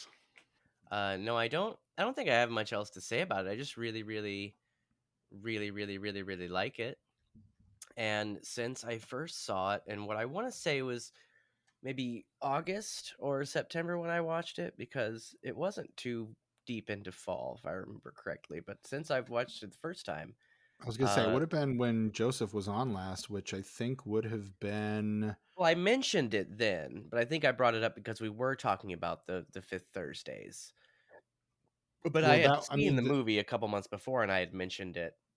Okay, because I'm I mean pretty that sure. would have been late August when the last time he was on. Oh, well, maybe it was then. I thought it was more recent. That's my bad. What did Because we he came talk on for about? detention. in late Detention, August. yeah. Well, because it was another yeah, Fifth yeah. Thursday, yeah. Yeah, that's yeah. Hell yeah. And I think that Got was me the good. first time that you had watched it. So Boy, we watched the crap out of that movie, didn't we? that is You another movie did. that we watched. Yeah. Yeah, we did. You watched it No. how many times before Oh, we started recording? I can't even count. 8? Oh, I think 7 in the week 7. before I watched it. And another movie that Joseph was similarly conflicted on. I enjoyed Detention much more than I enjoyed this. Yeah, I was gonna Okay. say you came out pretty positive on Detention. Actually, Detention was fine. There was Like- bits that I felt were ridiculous and didn't I belong. felt like but you were on the positive side of indifferent. Like Mm. here's indifferent, and you were just like just a little bit on top of it. no, like that. there's like here's the fence, and I was leaning towards the positive. Yeah, You're like, this is all right. It wasn't bad. This'll do. I enjoyed my sit mostly. Yeah.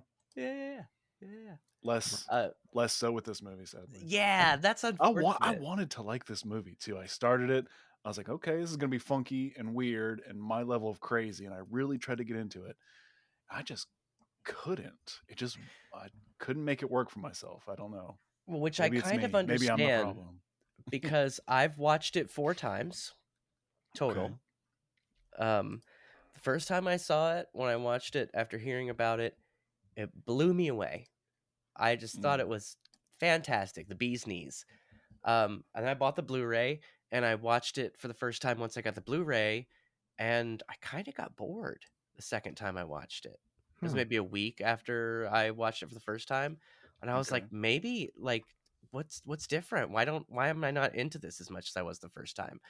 And then the third time I watched it, it didn't have anything to do with any sorts of inebriates. I was pretty balanced when I watched it each time, in the same kind of headspace. I don't believe you, but continue. But the I third wouldn't blame him time, either. It's fine. I was kind of indifferent to it, and then this last time that I watched it, last night, I really, really dug it. So I think it kind of might be a time and a place movie. Like, I feel like based on my experience so far, there are going to be times when I watch it where I might shut it off in the middle, you know? And then another I time where understand that. I will be engaged the whole time. It's kind of a movie you have to be in the mood for, I feel like. For sure. Like a lot of things you end up loving. It's you discovered it like at just the right time. I get that. That makes sense. And sometimes you want to go back to it, but you're not, in the same headspace you were previously, so it's not as good. Well, And Joseph, it's like you and I were talking about, like when we watched Howard the Duck for this podcast, a movie that I could have sworn Tucker would probably love, but he hated. And you and I were both very surprised by the fact that he didn't like it, because it feels like the kind of movie he would love, but he didn't. It does. Because he caught it at the wrong time and place. And I think if he were in the right mood for it, he could potentially love it. Or if he'd seen it when he was growing up, he probably would. Had he not watched it in prison, he probably would have loved it. Yeah, there you go. Well, no, I think with this one, honestly, I would probably like this movie a lot more if I had seen this growing up. Like, I could see this being my jam, and then getting older, not only it holds up because obviously I like it now, but then I would also have, like with Pootie Tang and Buckaroo Banzai, I'd also have kind of that nostalgia to sort of head trip on at the same time. So even like if I'd grown up with Captain Invincible, I don't think I'd ever shut it off in the middle. But as it is now, I could see myself, if I'm not in the mood for it, just being like, yeah, maybe tonight wasn't the night to watch this, It's kind of weird in that way. Like, all 4 times that I've watched it have been completely different experiences, just based on like kind of the mood I was in or the time of day, or what's going on around me. It's a weird kind of movie. It's a very particular mood. You have to be like ready for it, which is, you said you were all gung-ho about it. And yeah, now I kind of want to, like, maybe I'll have the reverse effect that you had, and maybe the second time I watch it, I'm not going to watch this movie again. I'm gonna say I don't want I was about to say maybe I'll do an experiment and rewatch. I'm probably not gonna watch this movie again. Fair. I'm gonna be honest. Well, yeah, I don't want to imply that I was suggesting that you do. No, that was entirely me. And then halfway through my thing, I bailed on it. So I do think that at some point in your life, there's about a 75% chance that you'll watch this movie at least one more time. I mean, I have learned not to, I never say never, so I won't disagree with you. But as the self-appointed Criswell of this podcast, future events like these will affect you in the future. And that is my prediction, yeah. Okay. We'll see how it goes. We'll see what happens. Great. Check back with us. Let us know if you watch it again. I'll let you know. You'll call me in the middle of it. I did it. I can't believe I did it, but I did it. It's the best movie I've ever seen. I love it so much. What was I thinking?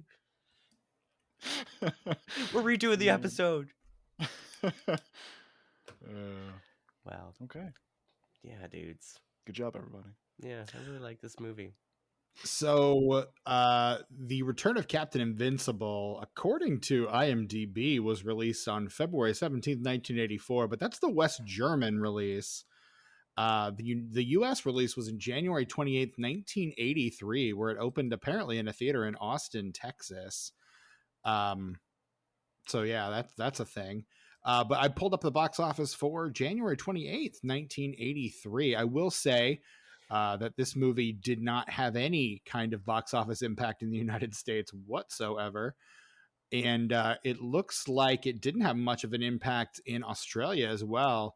The budget was $7 million and it grossed a total of $55,110 in the Australian box office. Nice.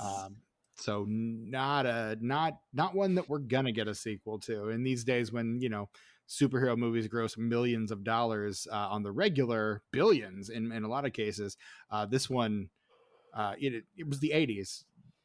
It not that great. Although now I was saying now Joker 2 is going to be a musical. Mm-hmm. So did Captain Invincible crawl so that they could run? Maybe. Probably. Maybe. I was astonished to find out that the Joker was getting a sequel, but I did not know it was going to be a musical. Are you serious? Influenced heavily by the Umbrellas of Cherbourg. Yeah. Which Lady Umbrellas of Gaga Cherbourg is a brilliant film. It's a French musical by Jacques Tati, and I cannot recommend that one enough. That movie is amazing. Okay. But I thought the first Joker was pretentious as shit. I thought it was well made, and I thought it was well did performed. not like it. But I agree with you. It didn't so much wear its influences on its sleeve. It wore its influences as its entire outfit. Correct. Yeah. Like I said, well done, like very well made film, and the performances fucking stellar. But it's just kind of missing that soul because it gets its soul from, Taxi Driver. It gets its soul from Taxi Driver. Let's just say Taxi Driver. There is a part of me that feels kind of embarrassed for Joaquin Phoenix that that's the movie he has an Oscar for, too. Like he deserves so many. There's so many other movies I would rather he have an Oscar for than that one. I think the performance deserved it, though. I'm very weird about that movie because I agree with you, but I will still watch it because boy, it's kind of an interesting ride. It can be a lot of something. Makes you feel a certain kind of way. Definitely a lot of something. I'll not return to that one. That was a one and done for me. For me as well. Yeah, I will agree with you on that one. Oh no, I don't think I've watched it again. I don't really have any desire to.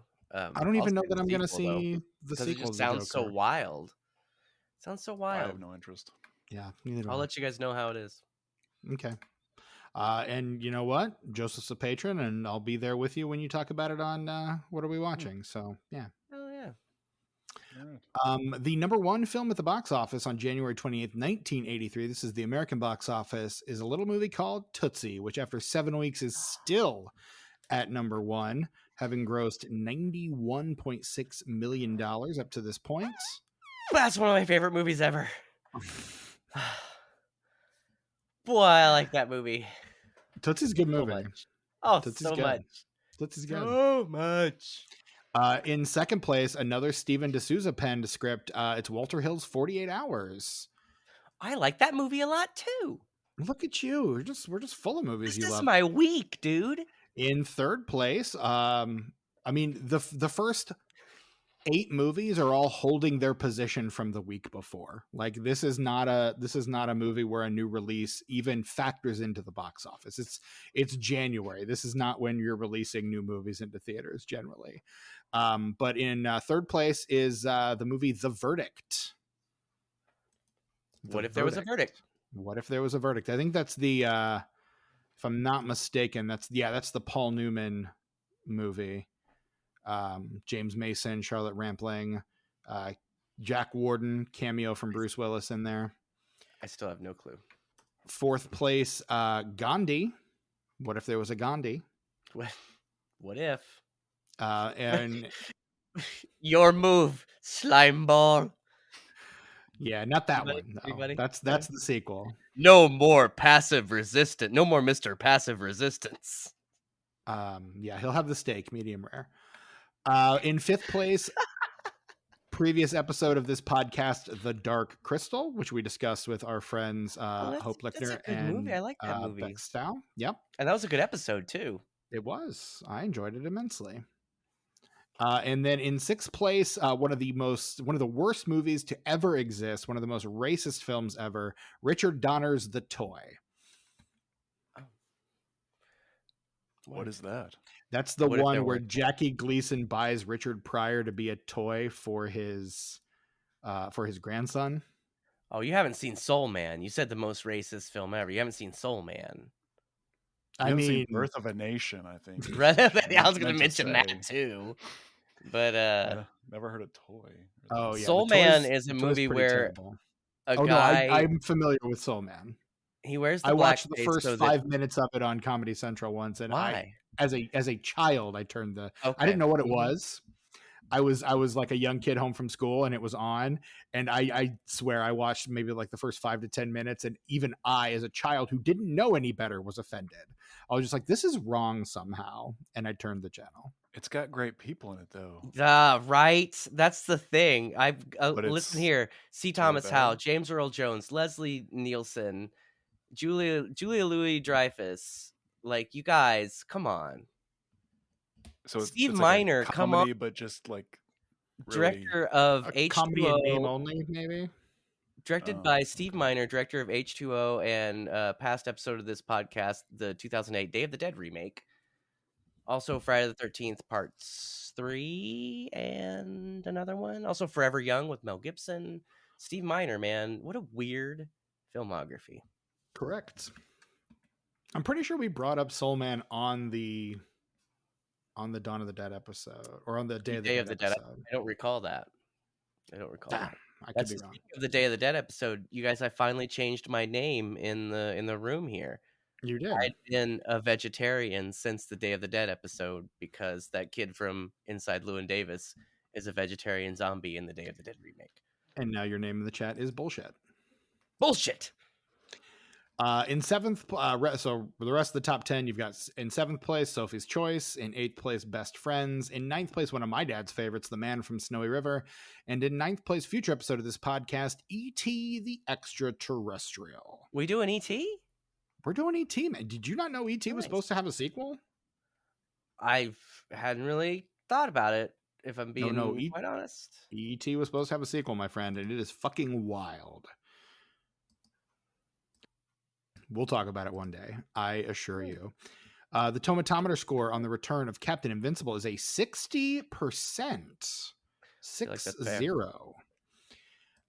The Metascore does not exist. It is not logged on Metacritic at all. Also fair. And then the Letterboxd score, though, is a 3.1. Joseph, as our guest, what are you going to give 1983's The Return of Captain Invincible? You guys do out of 5, right? Correct. Yes. I'm gonna give it a 2. Gonna give it a 2. I don't think That's fair. it doesn't deserve a 1, 2. And again, that's just my opinion. you can That's give half one stars as guy. well. You can do half stars. I'll stick with 2. I think a Okay. solid 2 is how I personally, just one man's opinion, Yeah. felt about this movie. Very cool. I gave it a 3 because Okay. I thought it was fun, but not like the greatest thing I've ever seen. But no, it was a fun movie. I'll give it a 3. Tucker, what about yourself? I give it a 4.5 because while it like owns the corner bodega in my alley, it is by no means a perfect film. No, I'm like Pootie Tang, perfect film. This not a perfect film, but I love it 4.5 stars. The All right. amount of 4.5 stars is how much I love it. Fair enough, man. Yeah. Fair enough. Like you do with reviews, Yeah. I know how we do with reviews. ratings. I mean, that puts us kind of right in line with the Letterboxd average there. So Sitting there right around 3. right around 3.1116 or something. I don't know. But yeah, Sure. there it is. That is our That's it. episode. Tucker, this is your show, man. Close us out. Well, since it's my show, I'm going to tell you that this is the end, and we're going to do our social medias now. And I think now you understand why I don't host this show. So, hey, Steven, where can we find the Disenfranchised podcast We on should social probably ask media? our guest where he can be found and what he's got cooking Well, first. don't you normally say the podcast stuff and then move on to everybody else? I do the guest, and then I do the podcast, and You then I guys, do the personal OJT, we're ones. doing some OJT right here on the air. Okay, you boys You guys learning, do your stuff, and then you throw it to me, and then I'll do my learning to stuff. love, loving to learn, man. Yeah, dude. So, hey there, JP Leck, how's it going over there? You want to tell us straight up where we can find you on the World Wide Web if we're out there surfing? And maybe what Um, Endless Elsewhere has been cooking up lately, and what you have in store for us. Oh well, yeah, sure. It was all implied, Steven. Was it? It was. I mean, It I've really been on was. here a number of times. I feel like all your recurring listeners must know who I am by now. But yes, you can find me. Actually, go to endlesselsewhere.com. That is the best place to find everything I do. I am a novelist. I am a filmmaker. I am a podcaster myself. I have an award-winning fiction podcast called the Endless Elsewhere Podcast, of which all the members of this podcast supply voices for it. Correct. Your Just last this finale, year, I played 4 different characters in that one absolutely, episode, absolutely, you did, which is kind of insane. that's where we operate. We operate in the insane. We do. But just this year, I also released my first feature film called Circle City Supernatural, which also just so happens to include everyone on the podcast that you are listening to in acting roles. If you've ever wanted to see what we look like, this is your chance. I don't They're know very handsome why, guys. but you can. And that is now available on Blu-ray at endlesselsewhere.com. It's also streaming on Prime. It has also been licensed by a couple of streamers who I cannot name just yet, because until it goes live, you are not allowed to actually say. What I will do is quote some Shakespeare. This has nothing to do with what streamer my movie will be on imminently, but to be or not to be, that is the question. Whether 'tis nobler in the mind to suffer the slings and arrows of outrageous fortune, or to take arms against the sea of troubles, and by opposing end them, to die to sleep. To be or not to be, that is the question. What a question. What a question. Anyway, Wowzers. I think I'm covered legally with that one. Thank you, Bill Shakespeare. Yes, indeed. We do love us some Billy Shakes here on this podcast. But yeah, I think that's everything. We do a little bit of everything. I try to make something for everyone. If you like to read, there's books. If you like films, which of course you do, you're listening to this podcast. We have Circle City Supernatural available. The Endless Elsewhere podcast, it's doing very well. It's gaining so much steam for reasons I still can't fully grasp. Definitely better than we are, that's for sure. It's doing very well. Yo, when we get in season 3, man, come on. Season 4. Same thing. What I'm doing now, after I finally wrapped up the film, I decided to go fallow for a bit and just kind of rest. Yeah, but I think you've earned it after that or that endeavor. Goodness. The agonizing thing about being Joseph Paul Leck is that when I'm not working, I get really, really miserable, and it's just, if I'm not doing it, I'm not happy, and it's gotten to the point where the wife is like, babe, just go back to work. So I am trying not to think about a sequel to the film, but the ideas just keep coming, so I keep putting them down on paper. But I am also presently outlining season 4 of the podcast, which I hope to go into production with here in a couple of months. We have been the last couple of seasons releasing them in spring. This one may be closer to the summer, depending on how long it takes to do everything. Because what I did with the first 3 seasons of the podcast was there's one big arc that includes all 3 seasons. So not only do I have to plan season 4, I have to plan seasons 5 and 6, because that too will be its own arc. I actually have even gone beyond that to 3 seasons beyond that, and then possibly a 10th and final season. But that's Nothing half measures with you, huh? no, I it's just not the way my brain works.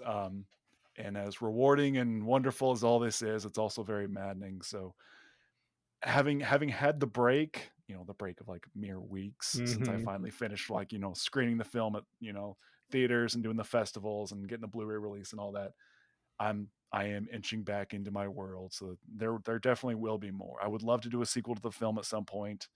So if you want to check that out, please do.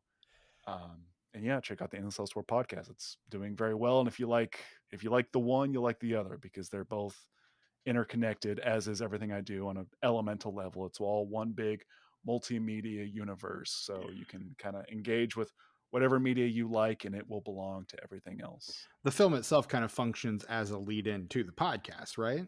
Absolutely. It's a great starter, really, because even though on the timeline it kind of like is right in the middle, it's a great introduction to the whole thing. Like if you watch the film and you like the film, you will like everything else that we have. It's kind of a microcosm of the entire universe. So if you dig the film, you'll dig everything else. And if Speaking you're of something, oh, go ahead. something that's very similar to the film are the Patreon stuff that you release.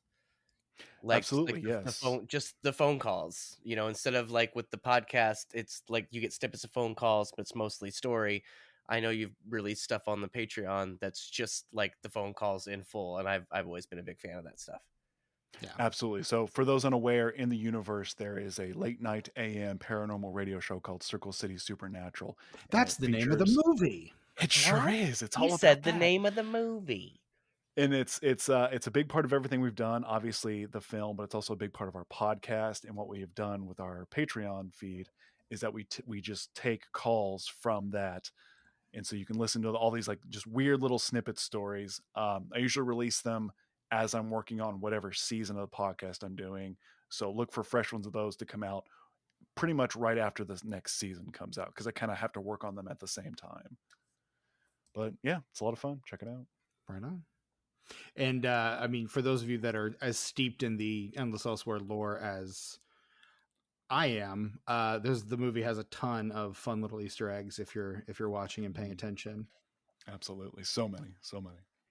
So yeah, that's always a lot of fun. Oh yeah. Hey Steven, where can people find the podcast on social media?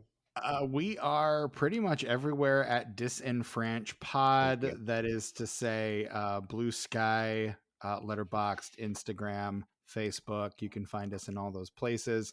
As we mentioned previously, you can also go to patreon.com/disenfranchpod to find all of our bonus material, including the upcoming What Are We Watching, where Joseph talks about what he's been watching, and then Tucker and I talk significantly longer about what we've been watching. Because Joseph watches things but has no opinions on them. So I have opinions. I just when it comes to voicing those opinions, I'm not quite as nuanced as the guys on the show, which is why I am a guest and not a co-host, because I'd be terrible at it. But if you want to hear the 3 movies that I watched today, merely listed, told what I thought of them, in very short order, Very briefly. check out the Patreon. that was good. I like this And one better he's than that other straight one. up pushing me through the cold open too, man. Like, Yeah, come on, man, let me do my thing. He's like, when we're gonna talk about what we're watching. What's this? When are we gonna talk about the thing? Let's do the thing we came here to do. Let's get it done. Come on, let's go. Get it done. You guys, you talk too much on this pod. It's too much talking. It's too much talking. I can dig it. It's too much talking. Some joking. would That's say what a any podcast is. talking I'm from kidding. me is too much talking. There are people that would say that. I won't say that, because I'm the one who's been pushing to get you on this podcast for a while. So True. I was won't gonna have say, that opinion. people who listen to this podcast obviously are not those people. In Right. fact, my roommate is one of those people, and every time she's like, "Oh man, I should, maybe I should listen to your podcast," and I'm like, "Do you really want to listen to me talk Mhm. Yeah. for like an hour and a half?" And she's like, "Oh no, you're right. Yeah, I don't want to listen to that. Hell no." Like, I can't stand it for more than like 30 seconds. Like, I would not last. I'm like, yeah, think about that next time you ask. Come on, man. Yeah. I mean, you certainly can, but the question is, do you Come really on, want to? you do And the answer to not that want question is to. obviously no. Like, this girl would be throwing herself off the roof after like 5 minutes, for real. Mm. She'd be like, I can't stand it up. I regret nothing. Splat. You can tell your roommate that a complete random person messaged me through Instagram and was astonished that I replied, and he and I actually became friends. But I think he's sort of half in love with the foul-mouthed character that your roommate did on our show. Yes. He talks about her quite a bit. It's quite funny. Wow. So I'm she gonna has tell at her. least one Endless Elsewhere fan. I'm gonna let her know. Yeah, You Right on. should. yeah, for sure. Very exciting. She's really good in that too. She is. Yeah, she's great. She crushed it. I'm gonna have her back as her character Troxley. Yeah, You absolutely need to do that. I could just imagine you editing it though and beeping all that out, and like your yeah, hair's she didn't hold back curling. at all. Yeah, Like, it was, no, you know but- who but you're dealing with, man. I Come on. do. I know your roommate, so I was not shocked. I was going like, to say, okay. I can't imagine Joseph writing down any of that in the script. No, I was like, pretty much just say whatever you like as far I as. think that's why he had her in mind for the part. Honestly. Yep. That was life imitating art imitating life. That whole thing. There have been a few occasions where you've had characters come right up to the line of swearing without actually doing it, because then you would have to edit around it. So the Right. fact that you actually had someone actually swear is pretty epic. So all bleeped, of course, because Right. we try to keep the show clean so everybody can listen to it. But yeah, she did a great job with that. right on. Good job, everybody. Also, make sure that you are rating and reviewing the Disenfranchised podcast on Spotify and Apple Podcasts, because that will help us find more people like you. You can also shoot us an email, disenfranchisepod@gmail.com. Word. Well, Stephen, where can we find you specifically on the social media? Like, what is your address? Yeah, can you give us your home address and your Where can social we security find number, you? possibly your mother's maiden name and your first grade teacher's name? Well, you can find me on the internet in places like Bluesky or Instagram or Letterboxd at Chewy Walrus. Coward. And that is all I will say. Smart. You made the right choice. Smart. Oh, I know. Hey, Stephen, I'm also wondering, where can we find Brett on the internet? Well, apparently right now he's shadowboxing wind in Australia, but if you were wanting to find him on the internet, he is usually on Instagram or Letterboxd at sus_warlock, or on Bluesky at suswarlock, no underscore. Interesting. Very cool information. Well, you can find me on the internets, on YouTube and the Instagrams, at Ice909. That's ICENINE, the number 0 and the number 9. And I also have Tuck Mugs on Instagram, Tuck_mugs. I put together a post for Tuck Mugs. It's in the works. I have photos taken. The description is being run through the writer's room. You know, I did a pass at it, but we want to have everybody look at it and sort of see what we can do to make it perfect. So I know it's been about 2 weeks. If you need a punch up, I can do a punch up on it if you like. Actually, I was doing going a to lot of ask punch up you. work on Yeah, other if you people's could- Instagram posts. Do you have? Do I need to kind fill of a out? side gig I'm doing to make the ends meet. Do I need to fill out union paperwork, or is that something you do off the books? No, or- I'm a scab. It's fine. Okay, I was gonna say, because like, no shit, you guys. The Child fine. laws are ruining this country. Like, Sorry, go on. What? no shit, you guys. The 2 themes that Jimmy wrote for us that I paid him to write, I had to fill out union paperwork for that, and it was kind of exciting. I felt like more American than I've ever felt in my life. Does he belong to some sort of? He is the musicians vice union? He's the president. vice of his union, president of the musicians union in Oh Tucson. wow, Dag that's nabbit. amazing. Yeah, dude. Good for him. Big deal. That's Yeah. cool. Didn't realize that was a thing, but it probably should be. So good. It's a deal. Yeah, it's a whole Yeah. thing. So yeah, Tuck Mugs. It's been a few weeks, but we're gonna get something up there pretty soon. And again, calling out for guest mugs, man. Give us some guest mugs. Joseph, if you've got another mug you would like to submit, your I submission literally just today posted a mug in my new espresso machine that was given to me by some family. I did. did Some see family who that. is, funny thing, some family who is my sister and brother-in-law that's from the show, Piper and Dr. Zhao, for anyone who knows Yeah. who that is. I do. Yeah. Real couple who I've met gifted them me a both, real yeah. espresso machine. Well, she's I been wish I hadn't- Piper like from the beginning. That's an old character. Yeah, dude, she's OG like you are. You, her, and Sam are. Well, and she and was Lindsay wasn't are she kinda the in originals. the She was Goners in the short radio films, play? yeah. She No, was in that was films Lindsay, too. but Lauren, aka Piper, was that or a proto version of that character in the short Oh, films we did I do remember. way, Yes. way Yeah. back. Yes. I remember the ones When she where, had where like Sammy telekinetic was. powers that Yeah. she got from the I remember good that times. scene with it, and then When the she ball moves the stuff moved. around. Yeah, Yeah, that's pretty great. on the water, Good right? It was times. on water or something. Yes. Actually, I still go to that park and I sometimes still look for all those Put your hand out. brightly orange balls wherever we threw them because they're somewhere trapped in that creek. I just know it. Wowzers. Anyway, the listener has no idea what we're talking about. We should probably move on. Yeah, let's get some Tuck Mugs guests, listeners, people on the show here. Steven, if you've got another mug, just holler at your boy, because guest mugs, I feel like, is where we live and die on Tuck Mugs. I need some good guest mugs. Get on it, boys. And as Steven said before, disenfranchisepod@gmail.com is our email, and you can email your submission to there, and it will be placed upon Tuck Mugs. It's what Correct. everyone Unless it's should bad. aspire to do with their mugs. Have them on Tuck Mugs. It's going to be a whole thing. I hope so. I've sunk enough time and money into it. It better be. How much money have you poured into it? Man, you I don't want a even dollar want to amount know, on dude. air. You don't even want to know, dude. Ask my accountant, boy. I don't know. I don't do my own books. What are you talking about? I have a social media manager. I don't do my own books. Feel like we are doing what Mr. Tucker likes to call the Midwestern goodbye, where we are just kind of really taking our time to get We're slapping our knees and saying, well. So that is our episode on straight up the return of Captain Invincible. So for myself and Steven and our very special guest, the letter J, the letter P, Leck, Captain, they're playing your song.